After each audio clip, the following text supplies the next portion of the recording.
দেখাবো কিভাবে সূর্যকুমার যাদব ফ্রন্ট ফুটের উপর ওয়েট রেখে তার ফ্লিক শটগুলো করে থাকেন সে ব্যাপারটা নিয়ে একটা টেকনিক্যাল অ্যানালাইসিস করতে চাই। সূর্যকুমার যাদবের ফ্লিক শটের ক্ষেত্রে সবচেয়ে ইম্পর্টেন্ট যে ব্যাপারটা সেটা হচ্ছে তার ব্যালেন্সের জায়গাটা। আমরা একটা কথা সবসময় বলি, যদি আপনার মাথাটা পড়ে যায় আপনি কিন্তু কোনো শটই আসলে ব্যালেন্সের সঙ্গে খেলতে পারবেন না। ইনফ্যাক্ট মাথাটাকে সোজা রাখার জন্য আমরা টো পজিশনটা নিয়ে অনেক কথা বলি যে টো পজিশনটা ইজ ভেরি ইম্পর্টেন্ট, যে আপনি টো পজিশনটা বলের ডিরেকশনে রাখলে আপনার মাথাটা পড়ে যাবে না। কিন্তু সূর্যকুমার যাদবের একটা ফ্লিক শট যদি এক্সাম্পল দিয়ে দেখাই, খেয়াল করে দেখবেন তিনি টো পজিশনটা রেখেছেন পয়েন্ট কিংবা কাভার বরাবর, অথচ তিনি ফ্লিক শটটা খুব অ্যাকুরেটলি করতে পারছেন। এর পেছনে কারণটা হচ্ছে পয়েন্ট বা কাভার বরাবর টো পজিশনটা রেখেও সূর্যকুমার যাদব হেড পজিশনটা এত বেশি স্টেবল রাখতে পারছেন, তার হেড কিন্তু ফল করে যাচ্ছে না। খেয়াল করে দেখেন শটটাকে যখন তিনি খেলছেন তার হেড পজিশনটা, অন্য যে কোনো ব্যাটসম্যান যদি এই পজিশনে টো পজিশনটা রাখেন মাথাটা পড়ে যাওয়ার একটা সম্ভাবনা থাকে। আমরা সাইফ হাসানের একটা এক্সাম্পল আপনাদেরকে দেখিয়েছিলাম, নেদারল্যান্ডসের সঙ্গে ম্যাচে তার মাথাটা অনেক বেশি মাত্রায় পড়ে যায়, কিন্তু সূর্যকুমার যাদবের এই ধরনের টো পজিশন থাকার পরও মাথাটা পড়ছে না। This is the unique point. এবং শটটাকে এক্সিকিউট করার পর খেয়াল করে দেখবেন তার মাথা এবং পা আপনি একটা সরল রেখায় রাখতে পারছেন, তার মানে হেড পজিশনটা ফল করছে না। এটা একটা চমৎকার স্টেবল ব্যালেন্স তিনি বজায় রাখতে পারছেন। এই ব্যালেন্সটা আসলে কিভাবে আসছে তার পেছনে সবচেয়ে বড় কারণটা হচ্ছে তার ফ্রন্ট ফুটে ওয়েট ট্রান্সফারটা খুব চমৎকার হচ্ছে এবং তিনি অলওয়েজ প্রত্যেকটা সময়ই তিনি ফ্রন্ট ফুটের উপর ওয়েটটাকে রাখতে পারছেন। আমরা ফক্স স্পোর্টসের একটা চমৎকার গ্রাফিক্যাল প্রেজেন্টেশন দেখেছি যেখানে একটা বিষয় লক্ষণীয়, সেটা হচ্ছে খেয়াল করে দেখবেন সাইড অ্যাঙ্গেল ভিউ থেকে সূর্যকুমার যাদব এই শটটা যখন এক্সিকিউট করছেন প্রত্যেকটা ক্ষেত্রেই তার ফ্রন্ট ফুটের উপরই ম্যাক্সিমাম ওয়েট থাকছে। ইভেন যেই সময়টাতে তিনি ফ্রন্ট ফুটটাকে মানে তার নিজস্ব জায়গা থেকে ফ্রন্ট ফুটে যাচ্ছেন ওই সময়টাতেও তার ফ্রন্ট ফুটের ওয়েটটা অনেক বেশি, মানে ব্যাক ফুটের চাইতে ফ্রন্ট ফুটের উপর ওয়েটটা অনেক বেশি। অ্যাট লাস্ট তিনি ফ্রন্ট ফুটে ওয়েট ট্রান্সফারটা করছেন একদম প্রমিনেন্ট ওয়েতে, প্রায় 60%-এর মতো, তারপর শটটাকে এক্সিকিউট করছেন। দেখেন আমাদের বর্তমানে বাংলাদেশে একটা ট্রেন্ড চালু হয়েছে কোচিংয়ে, সেটা হচ্ছে বল থেকে দূরে গিয়ে খেলা। মানে এটা আমি অনেক ব্যাটসম্যানের কাছেই শুনি যে পেছনের পায়ের উপর গিয়ে তারপর টেনে খেলা, পেছনের পায়ের উপর গিয়ে টেনে মারছে।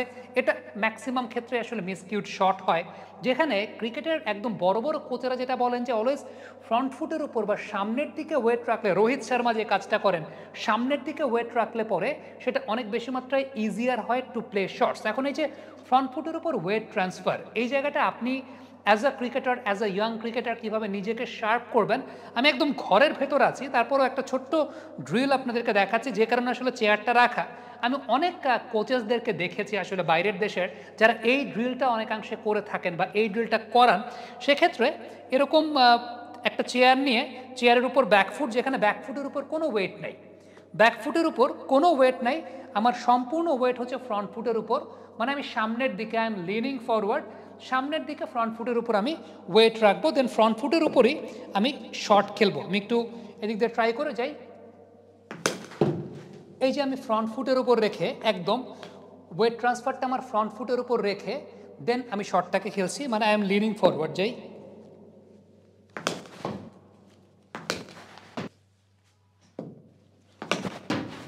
এই যে একদম ফ্রন্ট ফুটের উপর রাখা, মানে আমার ওয়েটটা কিন্তু পুরোপুরি ফ্রন্ট ফুটের ওপর, এবং এইভাবে আমার হেড পজিশনটা আসলে ফল করছে না।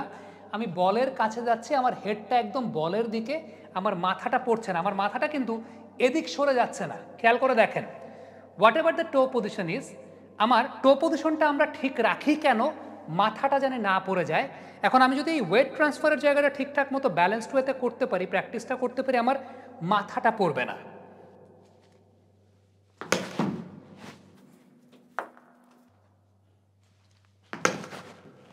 খেয়াল করে দেখেন আমার পুরো ওয়েট কিন্তু আমার ফ্রন্ট ফুটের উপরে, এইখানে আমার কোনো ওয়েট নেই, লাগছে এটা ওর গায়ে।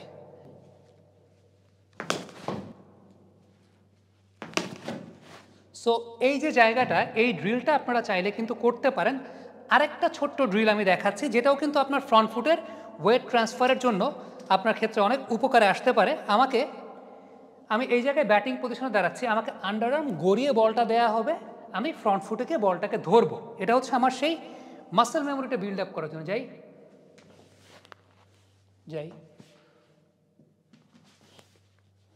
যাই